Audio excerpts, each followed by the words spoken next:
on the tour that he recorded, they even told us that they were recording, but I guess they didn't use any of the footage. Oh, really? Yeah, because I guess it was good, but I think they found like a whole like 2 days where it was like worth it. Oh, that sucks.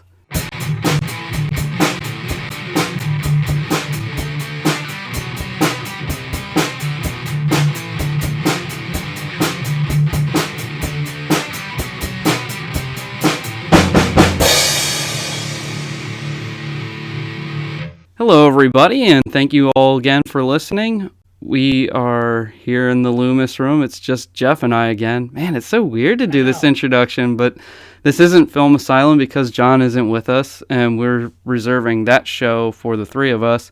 But this is a continuation of our Jeff and Collin in the Morning special. Honestly, we got to figure out like a better intro, like because we're so used to the Film Asylum. It's like I know we always assumed, I guess, that it was always going to be the three of us, but as you know, with John. Well, to be fair, John's really doing his thing. He's back to work now since the COVID stuff happened, and he is a freelance actor. He's got his equity card, although I'm not sure if he's still part of the union or not. But I didn't know he was actually. Yeah, yeah. I mean, he can tell you the story better than I can, but I believe he actually did training up in Maine. Oh wow! Yeah, it was. Well, remember the time? Jeff knows this story. This is actually a really funny story. John was gone for quite a while, and he was getting his equity card through whatever program and training he was doing. But when he came back, I decided to get him a gift, and because we think he looks like Christian Bale, I got him a Phil Collins CD because of American Psycho. It was only like $1 or something. That's why I got it for him. It was like a welcome back present. Oh my god. I told Jeff about that. It 4? No, that was Huey Lewis. You wanted to look up 4. I was going to. Oh, that was funny. But yeah, we reserve Film Asylum for the three of us and with John. And whenever we can try to fit stuff into our schedules, we can. Because I work rotating shifts. Jeff's pretty much works straight through the afternoon. John's in the mornings and sometimes weekends. I mean, all of us really are sometimes weekends, so it's going to be flip-floppy on how we can try to get all three of us together again. So it's going to be just the combination of when and where we can, but there's nothing wrong with, the three of us. Everything's all cool. It's just, we're just trying to make more content and fill in time, really. Yeah. And honestly, I think we just like the bullshit. Yeah, that's really what it comes down to. If you can't tell. It's a lot of fun. So, Jeff made a really good suggestion for today's topic. We talk about this artist and performer a lot. We've listened to him and watched quite of his stuff for years, and we're going to be talking about the one and only Rob Zombie today. I know, I'm excited for that, because honestly, like, we've probably seen him several times, like, a lot. That's how to explain it. I think the funniest time was actually going to Massachusetts to do the Gruesome Twosome tour with him and Alice Cooper. That was always a fun time. And wasn't Rock and Shock that weekend, that too? was actually part of it. So I got to meet Daniel Harris, Christina Khalib, I guess is how to say her name, and Taylor Compton. Wow, how's that I'm like so bad with names, but I can remember the stupidest details. Well, to be fair, Christina Klebe, I don't know. I mean, that's a unique name. Plus, it's also the three main girls from Halloween 2007 that he directed, and let's face it, even though like you met Scout and said, wishy-washy things about her, I mean, they were some three good-looking girls, though, to look at while watching that movie. Yeah, and honestly, that's where I got the title for Scream Queens episode. It was from that, because I was explaining that was my, as messed up as this sounds, it was my favorite part of the entire Rob Zombie Halloween movie was when Annie dies technically the first time. It was just because like the way they used Only Women Bleed was almost like foreshadowing of everything that was going to happen, and it was like perfect timing, perfect play over, and it was perfect. Wow, I said that perfect way too much in that description. That's good filmmaking right there. It was like in the second half of the movie that it was actually pretty good. So, yeah, I mean, Rob Zombie was always a big part of, like, I mean, I wouldn't necessarily say our childhood because, I mean, really, you had your major bands that you liked growing up more, and so did I. I know one thing we could both agree on was definitely Kiss and Alice Cooper. Oh, yeah, absolutely. I mean, we love those bands to death, no matter what. Honestly, I think Rob Zombie, his first one came out, his first solo album came out in, 99? Was it Hellbilly Deluxe? I'd say 97? No, you know what? I would actually go further and say 96 maybe. I don't know for sure. Because I don't think he really got as popular until that stupid Rollerball movie came out.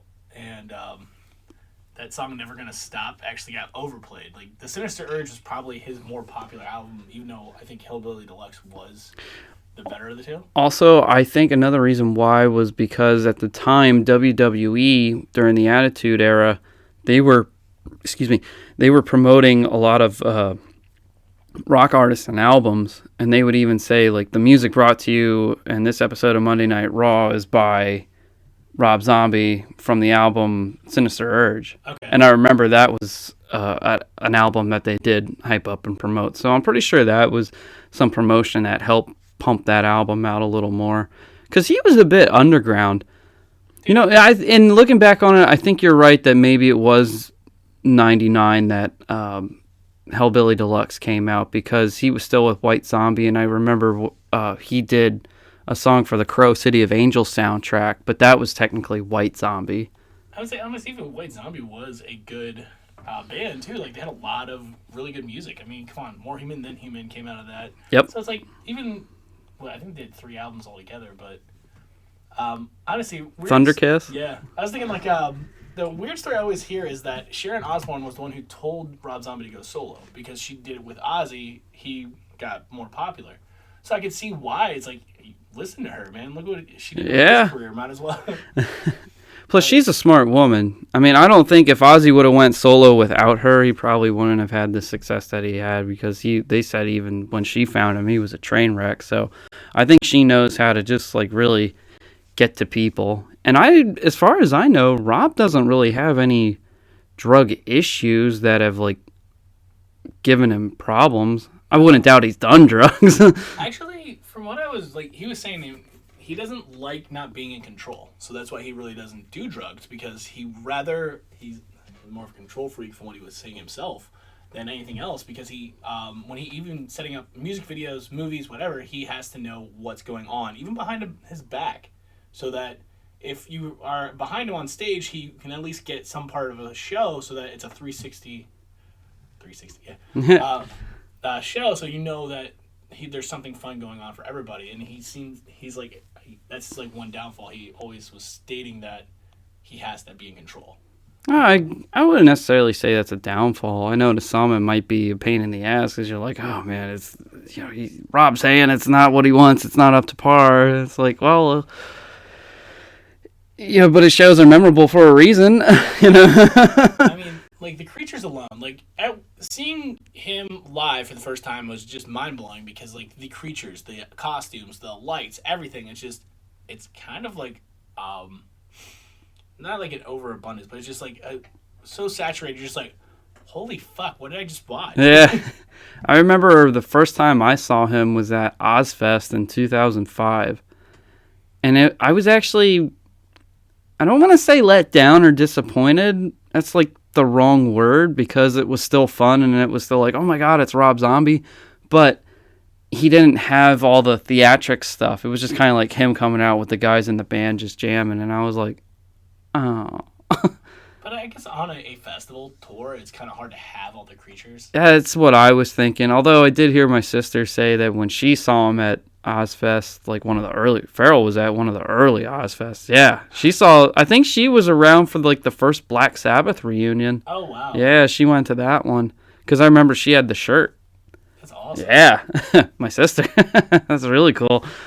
And she said that he had all the bells and whistles, but maybe it wasn't so much of the event because it was just starting up, and Ozfest wasn't what it is now or was. I mean, I don't think that's been around for years now.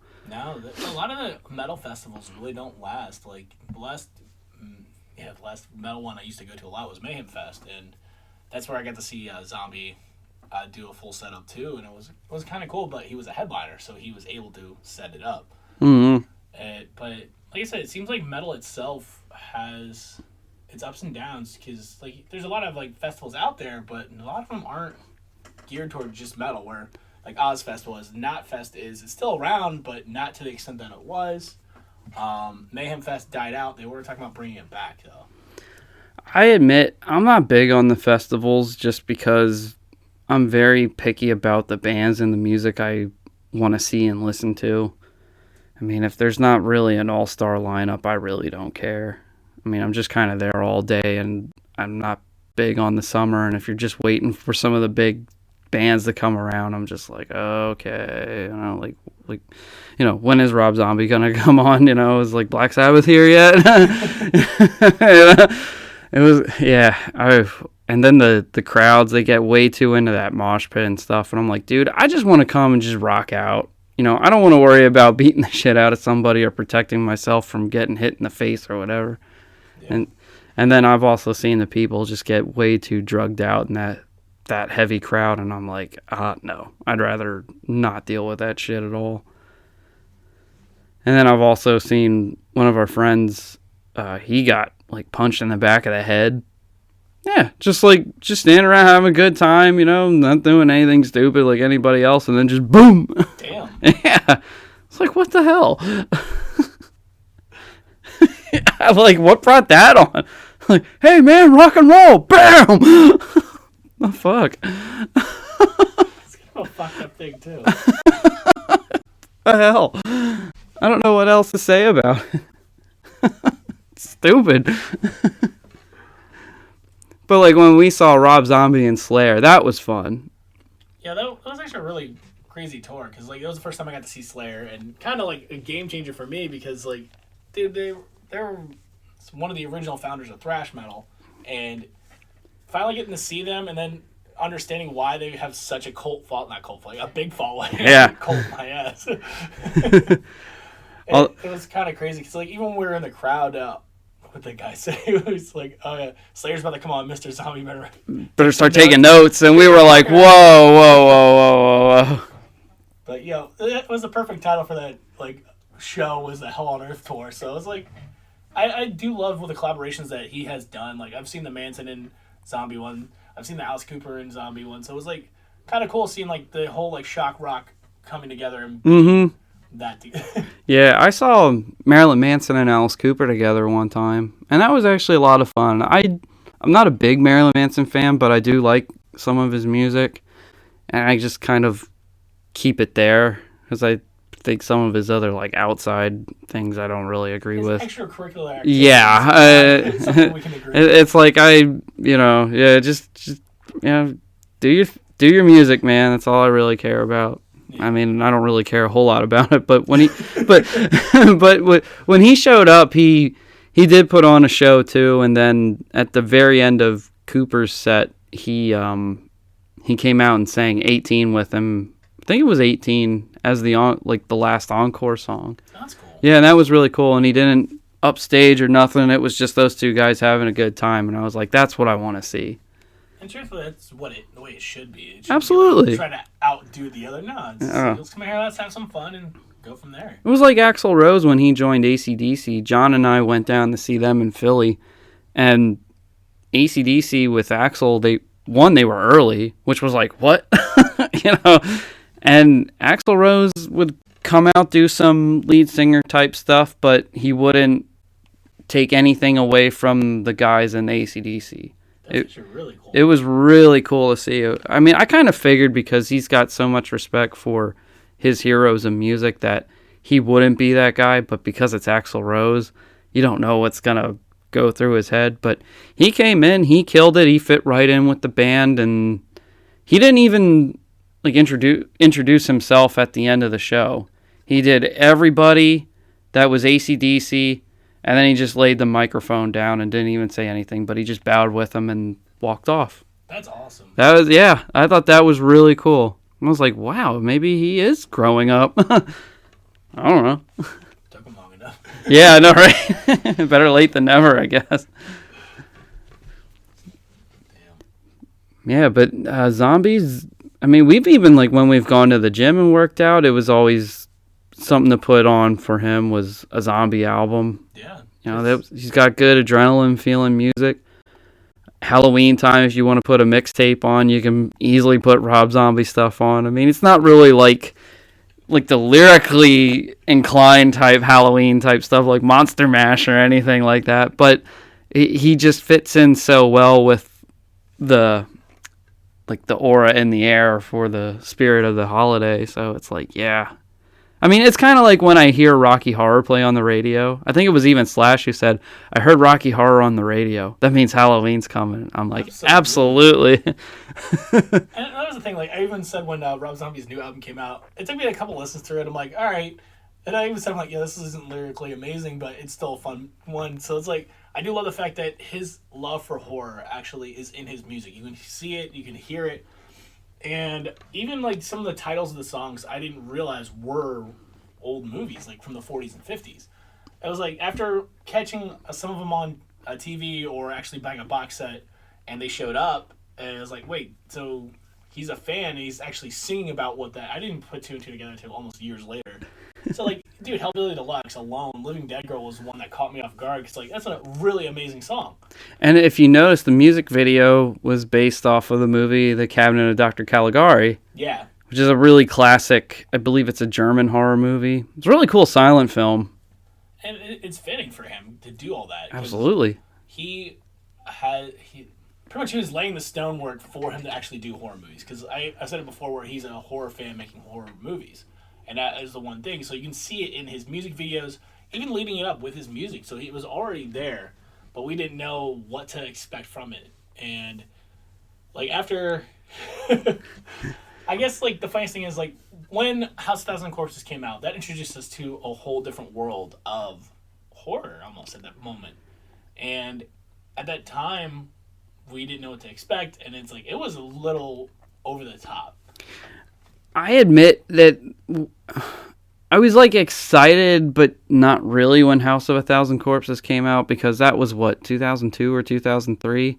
I want to say early 2003, because I was just more, like, the only horror movie that mattered that year was Freddy vs. Jason. Oh, yeah.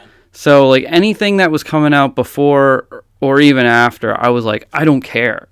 It's like, I just want, was it August 12th? Because I remember it was almost a Friday the 13th when it came out. So close. And I just kept thinking, I just want August 12th here so bad. And there were people who had seen it, some people who weren't horror fans, and there were some others that said it was like it was weird to take in.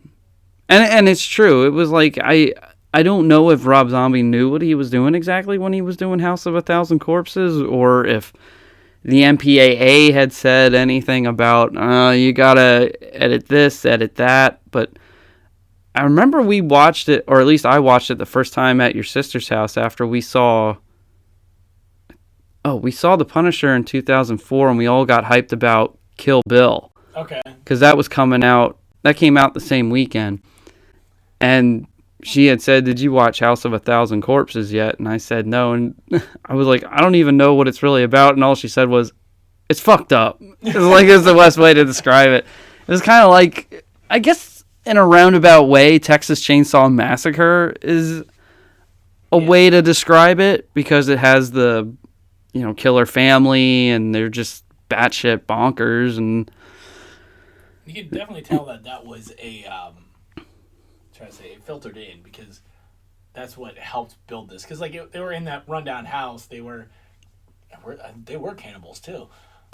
There you go. And so it's like it kind of fits. So like you can see where he was injecting that into the movies. But like we did get 3 really big characters out of that movie alone, and you've with Captain Spaulding being the first character you meet, and the lines that Sid Haig delivered were hilarious. Because like when he's getting robbed is the one scene that always sticks out to me. Yeah, at the very beginning of the movie. It's like a dude's getting robbed, and he's like pretty much like, one, fuck your mama. Fuck your sister. And he gets the 3 and gets knocked to the floor. He goes, most of all, Fuck you. you. And he's doing the POV of the guy on the floor, so. Oh, damn, I messed up my suit again. And it's funny because that's pretty much all you get of Captain Spaulding. Yeah. I mean, and then you get the kids, and I think one of them's Rain. Was it Rainn Wilson? Wilson? Yeah. The guy from The Office. Yeah, that guy, Dwight. It was like one of the earliest things he did that probably be recognizable with him about.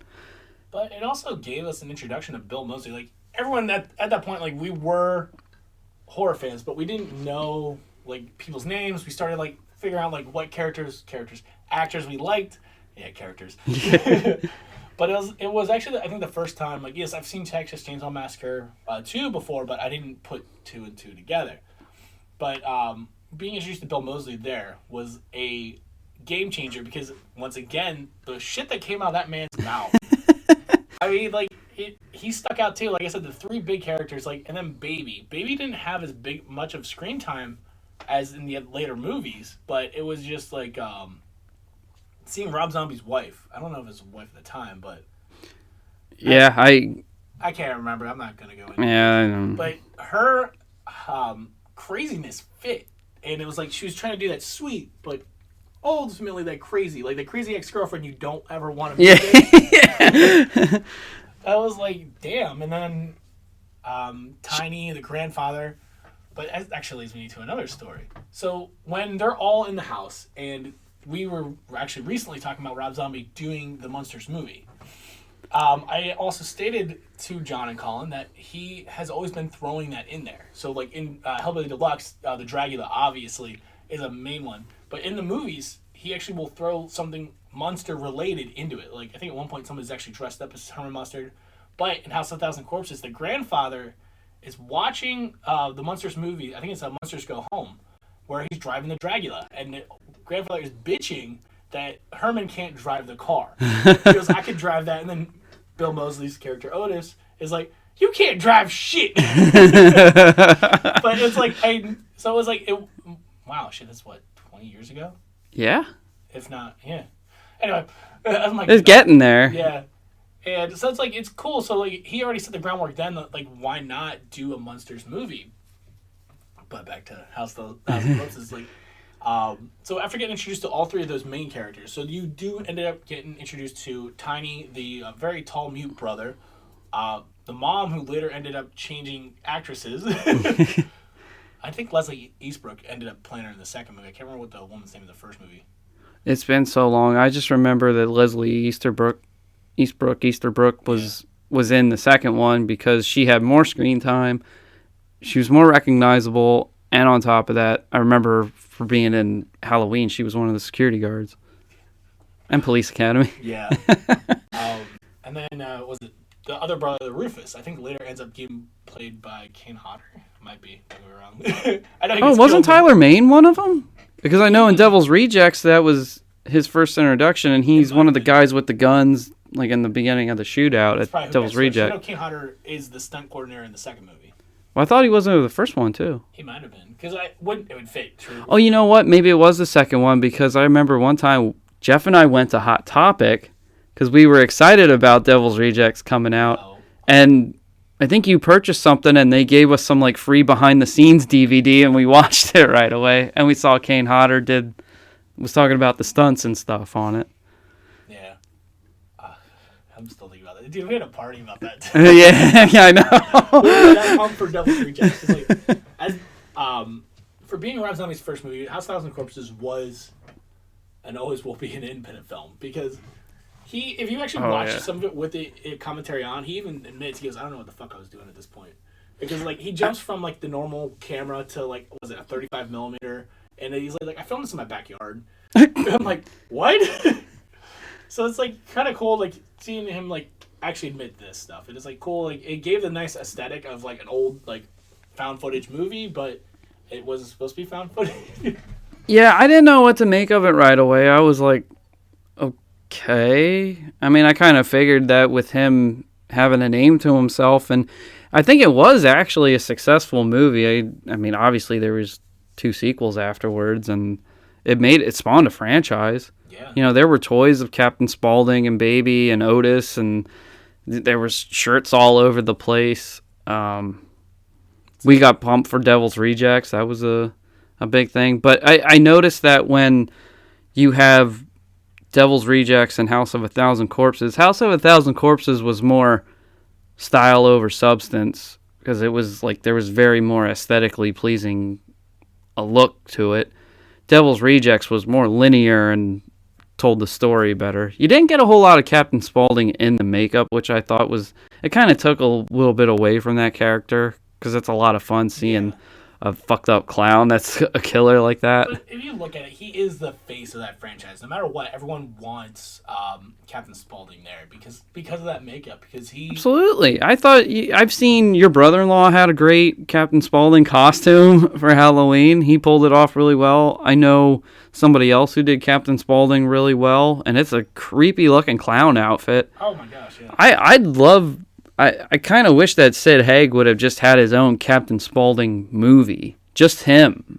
I know. I think it would have been fun. Just even if it was an origin kind of leading up to that. Yeah. Or a prequel that would say, like, this is the... Like you said, the origin, of how it all started. I mean, like, even if they did a movie that led up to meeting him in House of a Thousand Corpses would have been funny. Mm-hmm. Because I feel like it would just been ridiculous. Yeah. I mean, overall, House and Devil's Rejects, though, they really aren't great movies. I mean, you have to have a certain taste for them, and I really don't say that I get the, like, oh, I got to go back and revisit these. I mean, maybe if I talk to them again to other people and say, like, give them a little chance, maybe there's something I didn't understand or I didn't see right away. I mean, House of a Thousand Corpses to me is a little bit more of a waste. I think I'd rather see Devil's Rejects more again, and I have. Yeah. I'd say, honestly, out of all his movies, I think I watch Devil's Rejects the most because it gives the most character development. The story itself's there. And it's not, like, over-the-top violent, which I, like, going from the first one, which was, to the second one, which was more story-based. That was kind of a big thing. It was like, you'd see that now he understands, like, he changed some stuff going from movie 1 to movie 2. Yeah. And he built the characters better with that one, and we got introduced to several new characters, but there was no point because obviously the main three were were it. Well, you also had some characters that were pretty interesting, like Danny Trejo was a bounty hunter looking for the DDP. And DDP was in it. Diamond Dallas Page. Also, we had Ken Foree in the movie. Honestly, I love the fact that Rob Zombie does use the same actors through each movie, even though the movies don't link. Yeah, he does like bring back the old school horror actors, and Ken Foree seems like a really cool guy. Like even I thought the same thing. He seems very down to earth. That's another thing that I gotta say that totally off topic, but going to horror conventions, I think a lot more of those actors or people involved with these horror movies are way more humble than the people that are in Hollywood and are like in the A-list type stuff because they still kind of go through the grind a little bit more. I mean, I think like the more successful they get and knowing the projects that they work on, they can probably get a trailer and some other things, but yet they still work in like humbled grounds and atmospheres of doing the work that they do. And I think that's why they really are more laid back and have a better appreciation, for fans and talk. I'm sure there's fans that still bother the shit out of them there. I mean, we meet people there that like just won't shut the fuck up if you're just talking to them. So I'm like, man, they're going to meet this guy. So, I mean, I think Ken Foree seems like he would be one of those other guys that'd be like Kane Hodder or Felissa Rose that would just be totally cool with chilling and talking to you. Actually, he's one of my last 3 people to meet. It's him, obviously Barbara Crampton. Yeah. And I just drew a blank on my third. Oh my gosh. Oh. Damn. It'll come to you. Adrian Barbeau. Oh, there you go. Those are my last 3. Like literally, like at this point, like those are the 3 main people I want to meet because obviously I'm a huge George Romero fan. I met him. That was like amazing. We met Tom Atkins. But now it's like, all right, I've got so many signatures. It's like I'm at the point of like, well, now let's just meet the people that have affected me. Yeah. And it's like Ken Foree stood out in Dawn of the Dead. Like that man is tall. And then later seeing like I really didn't see much of his earlier work past Dawn of the Dead because I wasn't really into horror until I got into high school and I actually got to actually understand what horror was. So it's like seeing him now in like Devil's Rejects was kind of cool because like you got to see that smart ass come through no matter what. He seems like he's a really fun guy, gonna be a real quick-witted. Yeah. So I was like, it was cool seeing that, and like him making fun of Otis and, wow, I can't remember names, but yeah, him folding going back and forth was funny. Sid Haig is a very quick-witted man. He was, wow. Yeah. Oh. You met Sid Haig. Yeah, it was pretty cool too. Really humble, but you could tell it was I think a year before. Oh, okay. So he looked really frail. I remember when I saw the picture. He didn't look good. And I was so excited to meet him, and then when I finally met him, he was like humble, cool, but you could see that he wasn't all there, and that was a sad thing. And it was like I was expecting. I didn't know what to expect, but I was expecting like a smart ass. But you could see that I was actually more happy with him actually just talking. Mm-hmm. Well, that's how I felt when we saw Tom Atkins, because I felt there was so much I wanted to say to him, but I felt bad because we were outside because of the COVID stuff. Yeah. He had a super long line. I mean, the appreciation for him was like, wow. I thought we were nerdy about him, but no, it seems like he has a fan base for a reason, which I thought was absolutely fantastic. Like, as a fan, I was like, I love seeing this. I can only imagine what he thought of it. But we also found out that he's hard of hearing. He's 86, going to be 87. And there was a boombox, and like they were playing this loud music, so he really couldn't hear anything. And out of respect, I was just happy to like say hi, get a picture signed, and get a picture of us with him, because I didn't want to embarrass him or do like the what, I'm sorry, if he couldn't hear me and if I couldn't hear him. So just to be like, the man was face to face with me and like gifted me with the autograph. Well, I guess it's not really a gift because I paid for it, but still, that was still a wild time. And I mean, it could have been better, yeah, sure, but he was there, so that was cool. But I think I actually stole your thunder, because me going first, the Tom Atkins wool shirt. But you know what? No, that was perfect, because he loved it. He loved it so much, and I was like, that's just the way it should have been, And then he yelled at John. Yeah, I mean, come on. It was all meant to be. It was funny, because like me and Tom ended up going back and forth for a little bit, and I felt like I did steal your thunder, and then then he yelled at John and made him funny. I'm like, okay, it is kind of fitting. Yeah. So I was entertained by it all, and I was like, it took like a couple days to still be like, yo, we met like our guy. I know. Listen, I don't ever think we're gonna meet Bruce Willis. Maybe when he's like 87. Maybe, yeah. He's doing his circuit, but but at least we got one of them. Yeah. And I was happy we got to it. As much as like staying in that line sucked, 900 degrees outside. Yeah. But it was cool. Like when we finally got to meet him, and then meeting Christy Swanson was really cool. So it's cool. Like you said, those conventions are a little more laid back, but like it's now discovering like how more popular they are getting. So it's kind of like, all right. Yeah. Well, I think it's also part of the fan base like us when we were going to them 10 years prior and telling people that they're a lot of fun, and we show them the pictures and tell them the stories, and then it's like, oh, I wouldn't mind going to these. And now with the way the internet is on cell phones, just like, oh, we can look it up and buy your tickets right then and there, and it's like, hey, we're going. I mean, I knew people that came from Canada to go to the one in Jersey, so I think that's crazy. That says a lot. It makes me wonder if they're not like we have multiples around us at all, like almost 5 times a year, so something like that. So it's like, yeah, we're within an hour, the two within a convention. Like I don't know how many are around here. I know there's one in Atlanta, Texas, Indianapolis. So it's like some of the major cities, yes, but it's kind of crazy. Mm-hmm. And to think, this was the first time that we know of that was closer more to the Philadelphia area. I was excited. Yeah, I know. It was a hell of a lot better than that ride to Jersey. Fuck Jersey. But yeah, no, I agree with you. I think Ken Foree would be another cool guy to meet, because, I mean, as you know, when Rob Zombie did Halloween, I could not segue into it. It's like, I could not stop quoting, "I'm Joe Grizzly, bitch." So, like, we've talked a lot of shit about Rob Zombie's Halloween. More of the second one than the first one. The first one had a lot of cool points to it. But, like, overall, like, it was, one said, like, a fan's re-imaging of a classic. I enjoyed it because like it gave more of the real feel. Like Tyler Mane is a big man, and truthfully, I could see Michael Myers that size doing everything that we were said. Now it's like it's not an average man doing it. It's this 7-foot monster now killing people, and like that scene of him escaping the mental institution, the real one, not the weird one, where the cops are like all standing around him and they have him chained, and he snaps the chains. I was like, holy fucking shit, man! Like I believed it.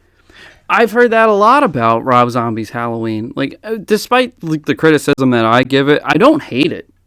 I actually feel like the best part of it is when he's in the mental institution. Because for me, I know a lot of people always felt like Laurie Strode, because it's Jamie Lee Curtis, Scream Queen, is a big deal. But a little bias takes over when I say that I like Donald Pleasance more as Dr. Loomis because I'm a fan of psychology. But I always thought that was such an interesting dynamic where here's a doctor that nobody listens to a fucking word that he says about the patient for 15 years, and he's trying to tell him, look, there's this balance of, like, we have science and basically religion in this, and nobody wants to hear me say, like, the kid who killed his sister, something's fucked up with this kid, and you guys are just like, I'll let him go. No big deal. It's like, what? Like, what are you doing? And I think he's more of the hero and more of an interesting character than Laurie Strode is. Yeah. Because he has the knowledge and there's so much he could tell even in movies past. Like, if they would go to, like, his office or something, because I know Nancy Stevens is the nurse from the original 1 and 2, and I think she was even in H2O. She's coming back for the next one. No shit. Yeah, so, like, maybe, I don't know if it'll ever happen, but, like, what if she had the notes that say, like, here are Dr. Loomis's notes from Michael from back then that might explain a few things, because if there's anybody who knows how to get to Michael, it would be Dr. Loomis. Oh, yeah. And even in 4 and 5, like, they still didn't really ever fucking listen to him. It seems like he was always just placed there. Yeah. Kind of like either get the story to move along or fill in some back stuff that we weren't privy to at the time. I think that's what it was. It was just to, like, keep the movie going a little bit. Get a couple more guys to help Daniel Harris now. Was like, it's like, I need you to help me move along, and then it helps up the body count if you bring a couple extra cops or something to come over. It's one of the... Yeah, it's one of those deals. But Malcolm McDowell, I actually enjoyed him more in the first one than the second one. Well, like, the first time hearing that Malcolm McDowell was playing Dr. Loomis, I was kind of a little taken back. Because I'm like, really? Malcolm McDowell? I'm like, I'm so used to Clockwork Orange, a little bit of Crazy. Like, I didn't really see any of his other work other than Clockwork Orange. So it's like I knew him from that, and I expected Crazy. Him playing straight with a little bit of cynicism is what we ended up getting, and I'm like, that's kind of cool. Like, I didn't realize, like, okay, this man. And then I started looking into some other stuff, but his performance is actually kind of like another one that stood out. So, like, you got Tyler Mane as a monster, and then his pretty much his yin to his yang was Dr. Loomis now with Malcolm McDowell. So it was like kind of a cool back and forth. But the other main thing I thought was kind of cool, like, Rob Zombie stuck to basing it in reality. So, like, everything we saw with Michael's childhood proved that he was a serial killer. So it was like he took a lot of information and kind of interjected it with the animals, end up killing that kid in the woods. So it's like a really fucked up background. Like, his mom really loved him. His stepdad was a scumbag, so he deserved to die. There was... Yeah, I like how you describe that, because it does show the based in reality type stuff. But to me, it was too much of so obvious that, it was going to happen, when the thing about Michael is he's just evil. It's almost like a demon just came and said, here's this kid, I'm just going to take over him. That's, to me, like the heart of Halloween. Or he was just born evil, and it was just time for it to all come out. It comes out on Halloween night, because like we said in our Halloween episode of the holiday, we talk about how the veil is thinnest between the two realms where the spirits come into the real world. Maybe you could argue and say, like, it was that night where it just kind of like the veil was lifted, and so all the evil just took him over. There's like so many routes really we could go with it that would be interesting, and it just felt like he was a kid that would eventually be a serial killer, but then out of nowhere he becomes supernatural. I just felt like it was unnecessary. I don't even know if it was supernatural. Like you said, just the size alone, kind of. Yeah, but then you see the shocker in the first Halloween is he gets shot 6 times and then he gets up and he's gone. And Rob Zombie's Halloween, he's getting shot by cops in the house and he's still moving forward, and it's like, oh, okay, well that shock value's gone. Because now he's just a monster. I mean, even though we already know that you can shoot him, you can do whatever, and he still won't die. It's like, yeah, but because it's a new thing, you kind of have to like put a little bit of that back in for the newer generation, or at least these cops involved, where it's like, oh shit, you didn't really get that. It was almost like, well, maybe he's wearing body armor, so shoot him in the head, But there were other things that I did, like the mask being rotten. Like that was the first time before 2018 we had the crinkly mask, which was actually the best mask up until that point, I would say. Yeah. I mean, I'd argue and say 6's mask was pretty good, because anything after, I think in 2 it was still the original, but something about the mask in the first movie, it's still creepy as shit.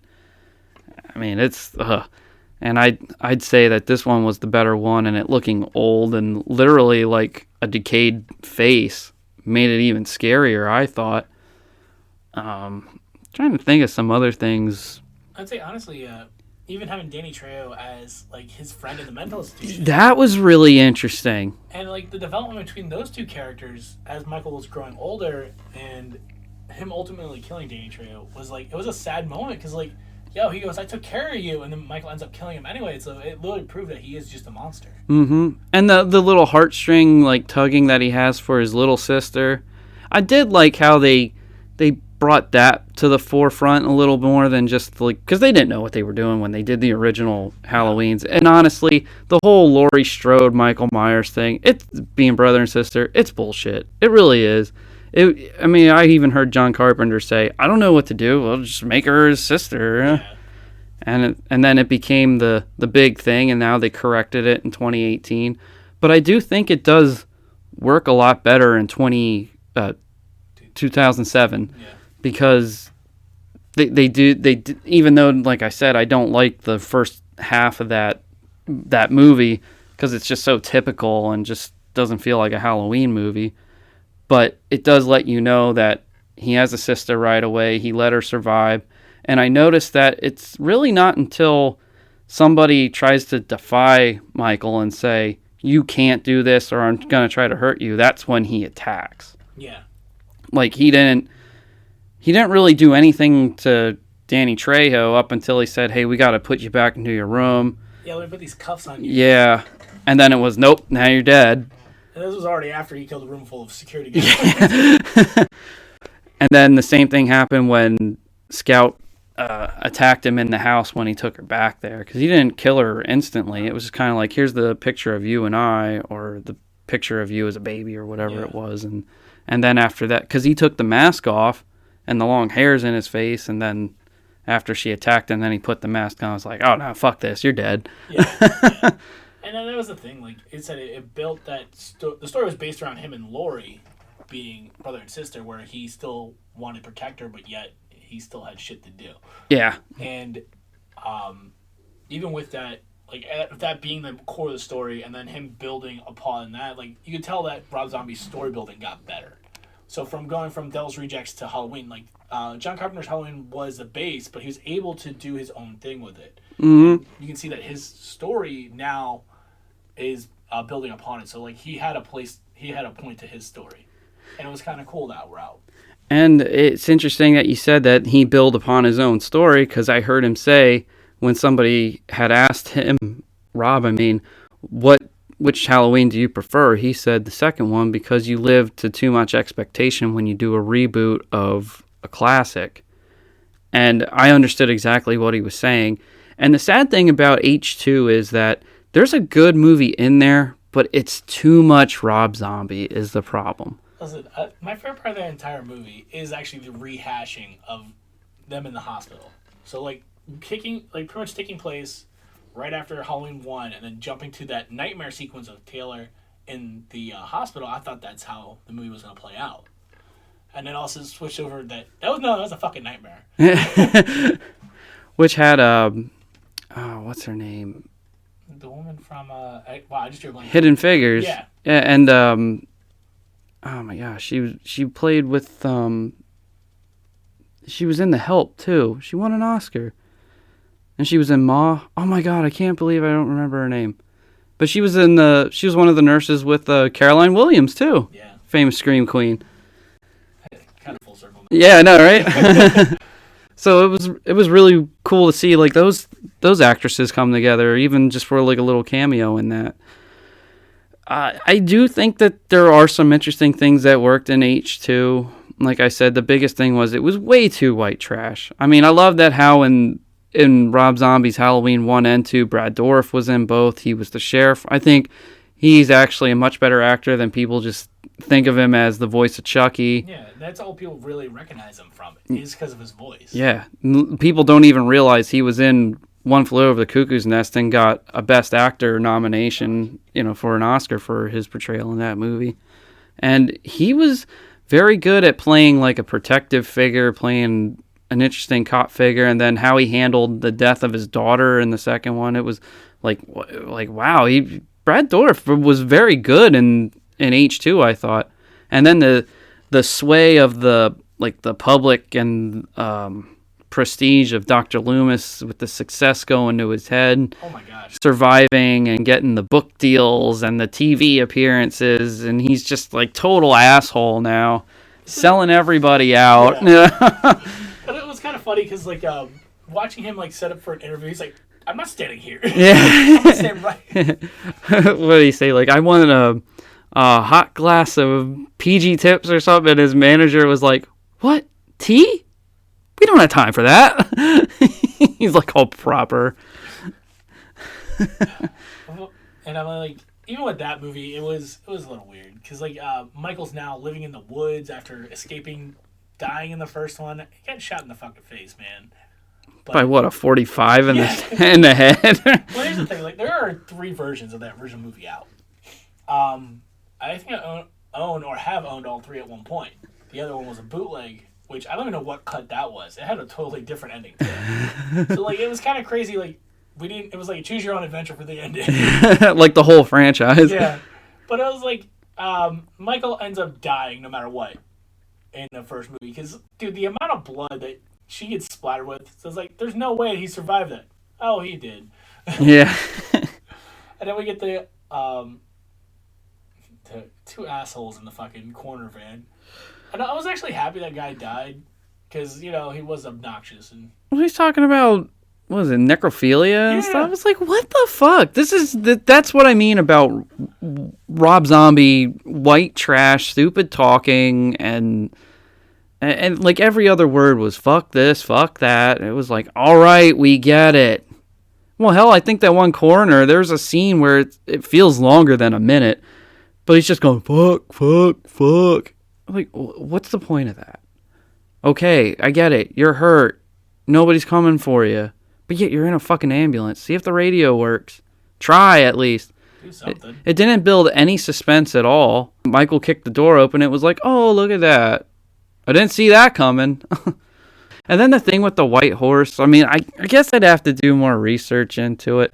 But that's where it was interesting because it was more about Laurie in that movie and the white horse and the mom, the young kid as the spirit of Michael with the grown-up spirit of Michael, and do they want her to join in the family? There was a real interesting take in there, but it was just so poorly executed. And it feels like if there was a third, it probably would have explained the whole white horse, the mom, her envisioning that she's supposed to take up the mantle as the killer now, which would have been a cool aspect. Yeah. It's it might be a little too late now. I think so. I mean, I have no desire to find out any more that goes into that. I mean, I could probably see something like, oh, well, 20 years later after this one, because she's 20 years older now, there could be, like, and the evil's past, which is in some ways what I thought was going to happen at the end of 2018, because, they say, like, evil never really dies. Yeah. And when you saw the granddaughter holding the knife at the end, I thought maybe that was the symbol of,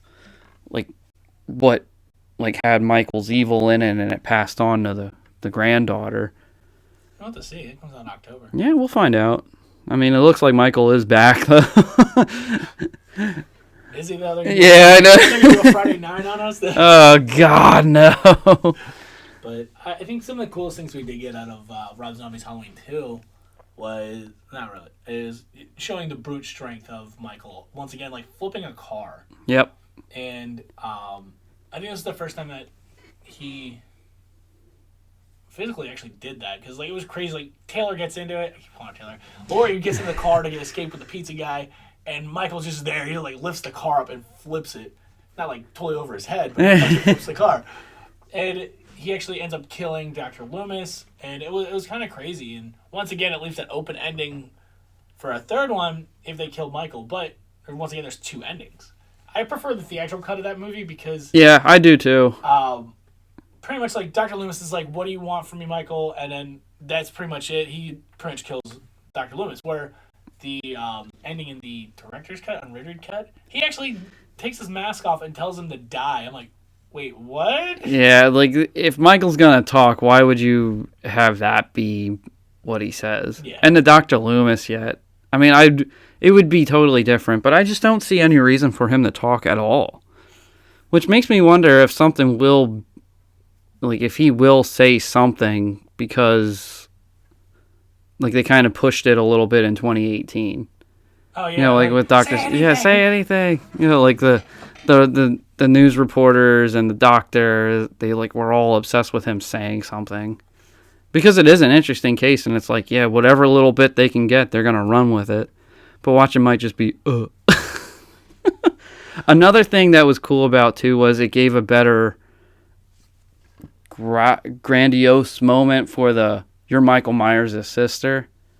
When before, in the second one, it was just, oh, she's Michael Myers' sister. Yeah, like kind of hush-hush. Yeah, it was like, it wasn't the Luke, I am your father, as it was in Rob Zombies 2, but it is what it is now. Yeah. Honestly, I think the best thing that came out of both those movies is the soundtrack that he used. The Tyler Bates score on top with the 70s music interjected in between. So, like, when we get introduced to Michael's house in the original, he's playing God of Thunder.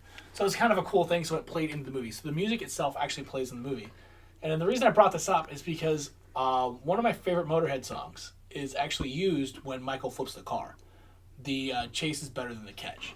And it fits that moment because he is literally going to kill this woman. And I realized I'm talking about how the music helps the scene. It's not the second time. But it was like, when he finally reaches that moment, he catches her and that song's playing. I'm like, yo, Mr. Zombie now made it a step above me, because I was sitting there going, yo, you really played this out well. I like going from one where women bleed with Annie, now using the chase is better than the catch in that scene. I'm like, yo, you really thought this out. And I thought that was actually an amazing thing. Like, I don't really talk about how the soundtrack plays into it, a lot of movies, but this is the one time I'm going to give it credit, because, like, yeah, those songs were chosen just for certain things. And it blew my mind. And, like, that proved, like, the man knew what he was doing. It's the music telling the story. Yeah. Helping the narrative move along. I thought that was fantastic. And I did not expect to actually enjoy it that much. Because, like I said, it's certain scenes that I've noticed it a lot. And those two are always going to be the ones that stick out. And I'm like, hell yeah.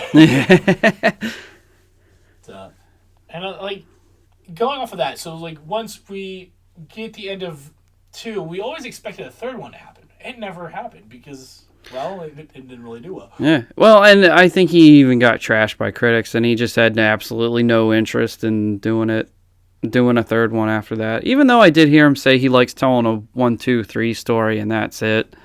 But I think it was also like way too much pressure because it's Halloween. Yeah. You know, like you're messing with a moneymaker franchise, so they're gonna have a little bit more of a say in the baby that makes money, and it's like you don't have that freedom as a director to just do what you want. Let's see if you think about it. It took him 10 years to do a third one to his trilogy. It might be some time down the road when he actually does do. It could be. One. And it might actually explain more, like you said. Maybe he will give that time frame its due. So, like, yeah, Laurie was really fucked up after this. Michael's still here somewhere, hidden. Who knows? But so we're gonna reach the point where around this time he was doing comics. So, like, we got introduced to, and not even before, but the Haunted World of El Super Beast. I originally thought he directed the movie. He did not. It was somebody else. But it's his story altogether. You know, I've seen online that it said that he didn't direct it, but I could swear in the movie at the beginning of the titles it says directed by Rob Zombie. We'll just say it's his story, but we'll go. Yeah, well, like, hey, just, again, choose your own adventure. Like, his comic is really dark. It has like humor interjected into it, but this movie itself was based on humor and horror-loving fans out there. I think it probably came out before Halloween, but I was thinking. Oh no, it had to at least come out after the first one. Okay, so because remember, there's that scene where he gets hit by the car and he talks. He's like, "Holy shit! Hey, pal, listen, whoa!" Yeah, that's how Michael Myers talks in the movie. Whoa! That movie is just like a fun, loving thing. Like, you can tell it's just like they were having a good time. Oh yeah. Because like even he has Baby Otis and Spalding in it. Has all the horror tropes in it. Yeah, dude, the song in it. What the fuck is that? Are you shitting me? There comes more of them. It was like a Scooby-Doo adventure. Like the music was all Scooby-Doo-esque song by a band called Hard and Firm. Yeah. Which I think Chris Hardwick is like involved with that band somehow. The guy from MTV's Remote Control and Talking Dead and all those other like AMC shows where he's like a talk show host. I think, Chris Hardwick was also the talk show host in Rob Zombie's Halloween too, where Dr. Loomis and Weird Al was on. Actually, he was one of the kids in the first movie in House of Thousand Corpses. Oh, it was him and Dwight. Okay, well I then. sit there and think about him like he had the long hair. That's why we didn't recognize him. Yeah, he got the short blonde hair. But yeah, that was like, it's like you said, choose your own adventure. He was involved at some point, so like all the characters are there. It was just fun. The comic is actually a better read, but like I said, it's a little more serious, but the humor's interjected in. Even Rob Zombie's writing as in the comics, you could see were kind of cool, but it's his music and his movies were his forte. I think he only did like 2 or 3 different comic series. One being that one, the second one being called The Nail, which is uber violent. I really couldn't even tell you the story. I read it once, just because it's Rob Zombie. But the movie he did after Halloween 2 was Lords of Salem. Yeah. Oh, that's right. That movie was I was gonna say his perfect movie until the end. And I've said this before because like it had the perfect setup. It had a really amazing story. It wasn't all white trashy. It was just like it was a really good horror movie. It's been a while since I've watched it, but I do want to say it was very linear. I thought Sherry Moon Zombie was very good in it. That actually showed her acting chops. Like we've up to that point, like we got to see little bits, like a little bit in Halloween, a little bit in Halloween 2. This one actually seeing her play straight. Mm-hmm. There was no manic, no nothing. I mean, even in Halloween, she really wasn't. You actually felt for her probably more than any character in that movie because, she was a mom doing pretty much everything on her own. She basically was a single mom because the stepdad was a piece of shit. He was always hurt. Yeah. And she was a stripper for money, which isn't a bad thing. It's just she's doing whatever. It basically just said that she's doing whatever she can for... Exactly. And, you could tell she's exhausted. She's tired. It's like the bullshit at home. And now Michael's getting in trouble. They're finding dead animals and shit in his locker. It's like, how much more can she take? Lo and behold, we find out she can't take it anymore. And then she winds up shooting herself. Yeah. Which is really sad. with the baby upstairs, which is even sadder yet. But in Lords of Salem, she really is a character that you feel like is everyday kind of normal from what I remember, but there's something about her that I guess these witches just have to have from her. And what was one of the witches, Dee Wallace, and I know another one was Patricia Quinn from Rocky Horror. Yeah. I don't remember what the third. Pretty much like she was the witch hunter's daughter, and obviously the witches want revenge. So, best way to do it is mess with her to the point where they can bring back the Antichrist through her. Which I'm like, okay. So like building up to that ending, and there was a point where they keep talking about this show, and it's supposed to be at a local theater. I was like, all right, so. Then all of a sudden, like, she starts losing her mind because of the witches, and for some reason smokes meth with the witches. And then that point there, just, you know, you're kind of like, well, what the fuck? And then they kind of go to the show, and all of a sudden the witches come out, and then it's a bunch of just random images. But it's pretty much supposed to be the birth of Antichrist. And I'm like, so you guys can play that out a little bit better? Or, like, you guys had the story building up, and it fell flat. Yeah, it was just kind of like they rushed it and said, okay, here's the ending, and boom, here you go, baby Antichrist. I was like, it was almost his perfect movie until whatever the fuck that ending was. And all it takes is a bad ending to just ruin everything. Oh my gosh, I'm still like, what the fuck? Yeah. I've seen the movie like 3 times now, and once again, this is the first time I think John 5 was actually on the score. Him and Tyler Bates did the whole thing. Okay. That's where you got that really creepy music, and I was like, wow, even John 5 knew what he was doing. And once again, I'm talking about the music. And it plays a really big part because there's really tense moments, and you're seeing images of random witches in her house, apartment. And you're like, well, what the fuck was that? So it's like, but it's the music that they're playing over the radio, because she's a radio host, and I can't remember who the other 2 are. One's Ken Foree. That's who I thought it was, but I can't remember who the other man is because he's in. I know he's in 31. It's like Jeff something or another. Anyway, so they get this weird box, and it's cool. It's a wooden box, and they had a weird symbol on it. We later come to find out it's the symbol for the witches. But they open it, and there's a vinyl in it. So without any like introduction, they're like, "Well, we just got this vinyl in, blah blah. We'll play it," and just this creepy ass fucking music. It actually starts taking over Salem, Massachusetts. So all the women that are listening to it often just stop. And they show this to, like, there's a woman in the shower just hearing the music and stopping, woman cooking, laundry, whatever. You're watching this all happen, like, what the fuck is going on? So that's where that's building up, that this is a part of a coven and they're still in Salem. And I guess that once they hear the music, it kind of brings it back. Yeah. So it's like, as that's building up, like, cool, you got that storyline, you got her storyline, so those 2 are going. And then when they culminate is where it straight trash. Because they all came out, and the music starts playing, and then the old lady witches get naked, and I'm like, what's going to happen here, guys? And then all of a sudden, just craziness. I'm still trying to figure out why the goat. She was riding a goat. I'd have to look into it more. I'd have to watch it and do some research again into it. I actually bought the book, hoping that I would, read it. But it's still sitting on the shelf because I'm like, I don't know if I want to read it. I want the ending to be explained better. Yeah. I feel like I'm missing something. It's kind of like American Psycho's ending. I remember I bought the book and thinking, okay, this will explain a little bit more. It doesn't. Yeah, it really, like, I'm like, what the hell? I mean, overall, like, the book and the movie to American Psycho are both great. Yeah. But, like, yeah, if you're thinking you're going to find answers at all, it's like, no. It's just like the character. It's just bad shit. Oh my gosh. But going off that one, then he goes straight into a Rob Zombie movie. It is 31. So I don't even think I saw 31. I actually bought it. This sounds fucked up. The day after we got married. Because it was like I was looking for it, and they finally released it. I was like, cool. So I bought it. And it is probably the most ridiculous movie I've ever watched in my life.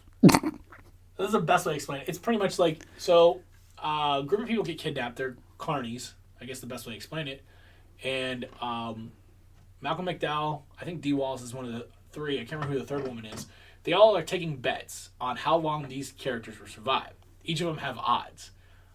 Meg Foster's in it. The woman who is the voice of Tommy Pickles is in it. She's actually one of the killers, which is kind of funny. She was in Devil's Rejects too. Okay. Oh yeah, she was one of the hookers. Yeah. I had to think too. But the blonde man from Die Hard, he's in it. The German. Oh, yeah. But it's pretty much they're all taking bets on how long these, I think there are 8 people, are going to last. So pretty much right off the get-go, they're like, all right, they actually tell them their odds. So like the small, I think it's Sherry Moon has like some of the weakest odds. So they think that she's going to die right off the bat. And the bigger guy, he has the better odds. Anyway, you know how that works. Yeah. You get introduced to a whole bunch of crazies. You get a racist little midget. Am I allowed to say that? I don't know I anymore. don't know the right terminology for that.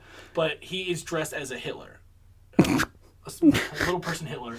And speaking in German, and he's trying to kill them. They kill him. You get reintroduced to, I think her name's, the big German and Tommy Pickles' voice. They end up coming at them. So it's like once you beat one, you have to go to the next level, and you keep moving up. So I think there's Sherry Moon, and one of the main actors is still alive. They have to call in, pretty much, I think it's like Doomhead. He is the Ed. And I think Dan Warbuck is the person he kills in the beginning of the movie. Okay. That's how the movie starts, actually, him beating up a priest. Yeah. So it's the same guy from the corner van in Halloween 2. So he's the main Doomhead. So they call him in to finish the job. But they have to end it, I think it's in 12 hours. So it happens Halloween night, 10:31, and it goes till 12 hours after it starts. Cool. Yeah. It's just crazy after crazy, and at one point their friend gets killed, and all of a sudden there's a feast in front of him. And everything's cooked, and one dude just starts eating because he's hungry, because it's been several hours, they've been being chased, they're trying to get killed. They come to find out that they cooked their friend, and now they're eating him. Oh, wow. Didn't see that coming. I was laughing, like, really, you guys played this out really well. So, like, but I think Sherry Moon's left, and she has to fight Doomhead. The time runs out, so they have to stop. So they just let her go.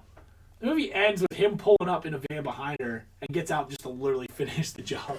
It's like, I've never lost. And I'm like, damn. And that's where the movie ends. I'm like, wait, that's it? No more? But yeah, this is probably the most ridiculous movie you'll ever watch in your life. Because, yeah. And concept's cool, but ridiculousness. I mean, like, dude, there's 2 clowns dressed as two clowns with chainsaws. And they have to kill people, so. So, yeah. I would say definitely watch it, worth a watch. But past that, rewatchability, maybe once or twice, or if, as you heard me talking about it, your brain's like, I need to check this out. Might as well just do it. Rewatchability. I can't even say anything nice about the soundtrack because I don't remember. The music didn't play much of a story into this ridiculous story. No. Honestly, I don't. Yeah, did he do anything else after that? Well, there was a big time gap because, like, he was doing his music. So we had a lot of albums come out, and truthfully, the only one that really sticks out that comes out after 31 is 3 from Hell. And honestly, it might be, that would fit the time frame because it takes him a little bit. Because there was time where he was talking about doing a Broad Street Bullies movie. Several different movies that he probably had on his plate and then just stopped for what reason it is. And then 3 from Hell happened. And honestly, like, that felt like it was 2 separate movies. Technically, it could have been like his trilogy to the Firefly family and then do something that happened after. But with the passing of Sid Haig, it kind of really put a damper on everything. And that, I felt, changed the story completely. So it's like, obviously, if you watch Devil's Rejects, they died. But, and 3 from Hell kind of proved that they didn't. They all went to prison after somehow, I guess, why would they let them survive? I don't know. See, that's what I didn't get. I was like, I don't understand, other than it just being Hollywood. And I remember when they said that there was going to be a third one, or people pushed for a third one, or maybe it was him and he said, hey, I have this idea, let's do a third one. And it was like, why? You clearly showed that despite it not being directly like obvious, it was pretty obvious they were all dead. Yeah. And that was a good way to end that story. There was no real necessity to continue on with it, and then when they did, they couldn't have the original 3, so why bother? Yeah, and like honestly, they give a nice ending to Sid Haig with him being on death row, and then them saying he died but prior to oh no, he did die with, was it lethal injection at the end? I can't remember. I watched it once because like I'm just still kind of like, I didn't even finish it. That's how much I thought. Like, I tried just to say I really don't... I normally don't, like, not finish a movie. But I just had absolutely no interest in it. I probably got into, like, 20 minutes. I think there was a part where they go into some family's house, and I just said, you know what, I just don't see the point. So and then I heard everybody else say, yeah, you don't even have to worry about finishing 3 from Hell. And I was like, wow. So, yeah, pretty much like once they enter, I think it's the warden's house, they have to get Baby out. And, well, in the beginning, we are reintroduced to everybody, showing that they're in prison. Obviously, Otis and Baby are the survivors. Spaulding ends up dying in prison. I can't remember if he was actually death by lethal injection or he actually just dies. I remember I think they killed him because they made a big deal about how, Captain Spaulding finally dead. Okay. And yeah, I think, and the little bit that you got of Sid Haig in that movie, it was like, how does it feel to know you're going to get what you had coming kind of thing. And yeah, I kind of remember that because I was like, I could just tell by the posters and stuff that, and knowing that Sid was sick, I just said, I don't think he's going to be in the, it's kind of, I don't understand why they try to hide the fact that some of these characters aren't in movies all the time. Yeah. Like, I knew for a fact, because just from Nick Castle's age alone, he wasn't going to be Michael Myers in all of 2018. I remember when, what was it, that shitty X-Men 3 movie came out? That Cyclops wasn't even going to be in most of that movie because the pictures they used were reused. The scenes that they showed of him were pretty much every scene that he was in. Yeah. And I'm like, so do you people, and they always say like, oh, this guy's in it, that guy's in it. And it's like, yeah, but for how long? It's really false advertisement. I mean, it got to the point where in trailers you can just pick out all sorts of shit and you can just like know the whole story in those 2 minutes. And knowing the background about Sid and how he was sick, and then you're seeing posters with the guy who was in the coroner van who played the guy who killed Batman's parents in Batman Begins. Yeah. I was like, okay, so this is the guy who's replacing him. Yeah. Which I don't fault him for that movie because he was just doing his job because Sid couldn't do it anymore. But it showed that like they could continue the whole Firefly family because apparently Captain Spaulding was a man whore. Yeah. That was what the introduction of the new character was. It was one of his sons. And it was kind of a nice, when they reintroduced, when they have Otis on a work detail and Danny Trejo's on there. And it was kind of a nice thing seeing that end to Danny Trejo's character. But it was funny because, like, literally Otis is sitting there looking at him like, yo, I remember you. Danny Trejo's just like, naturally like, I don't remember you. And like, you see Otis like going, I'm looking at him like really intently, and the next thing is like he looks over, you see like a fire happening, and then it cuts to him beating the piss out of Danny Trejo. Like, what the fuck just happened? So I was like, all right. I do remember that. That was towards the beginning or so. Yeah. Past that, like you get introduced to now Captain Spaulding's new son, so it's like, and then them trying to break Baby out of prison, who's literally in solitaire because she's losing her fucking mind. And isn't Dee Wallace her ward or like some higher up, and then she has to like before she goes, she has to kill her and torture her. I think it's because she was fucking with her the whole time she was in solitary. Because she kept antagonizing her. And then they go to the warden's house. They get baby free. And all of a sudden they decide to go to Mexico. So that sounds like that's beyond where I stopped watching. They're pretty much like, that's what I said. It's like two separate movies. Once they break baby out, they could have done something else and then ended the movie with them going to Mexico. And then the scene in Mexico is literally the fallout of everything that happened with Otis killing Danny Trejo. So it's like, all right, so you kind of had two stories going on, but that's where it's just like, all right, you meet, I think it's Danny Trejo's sons, and they try killing Otis. Obviously, it's a whole gang-related thing. They pretty much annihilate a whole town to get these three, and these three end up still surviving and riding off into the sunset. And there you go. So it's worth a watch, but if you can't get through it, I'm not gonna blame anyone. Yeah, I tried, and I just have zero interest in it. It doesn't even sound like it's anything to me that's worth watching. I think the only reason I watched it was because of the Rob Zombie movie. Probably. I wasn't too crazy about the idea to begin with. I knew about Sid being sick, and I felt like at the core that was those three. I don't care if they change at all, but part of that family and that shtick was their theatrics and how Captain Spaulding is the killer crazy clown and Tutti fucking Frutti. Yeah, Tutti fucking Frutti. And you didn't get any of that in that movie. No, it was like the whole family unit. And it's like with Sid being the figurehead and then Otis and I think he was the older brother and Baby being the baby. It kind of like had that nice dynamic. You had that whole like family feel, even though they were killers and crazies. But it kind of took the main piece out, and you're trying to stick another piece that doesn't fit right away.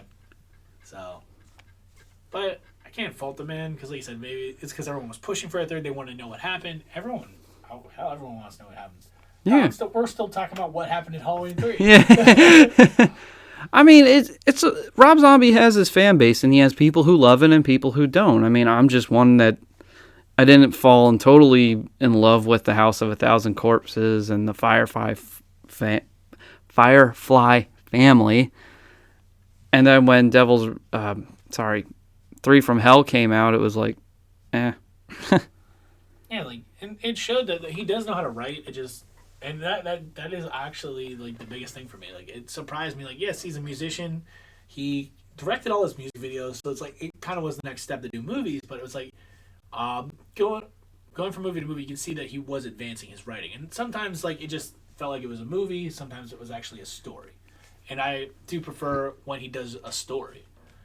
And that's what I was hoping for Three from Hell, but we just got a movie. Yeah. Well, when you get a story, you get legs with it, and it gets longevity. When you get a movie, it's kind of like a flavor of the month. I mean, you see it so obvious in like the Nightmare on Elm Street franchise.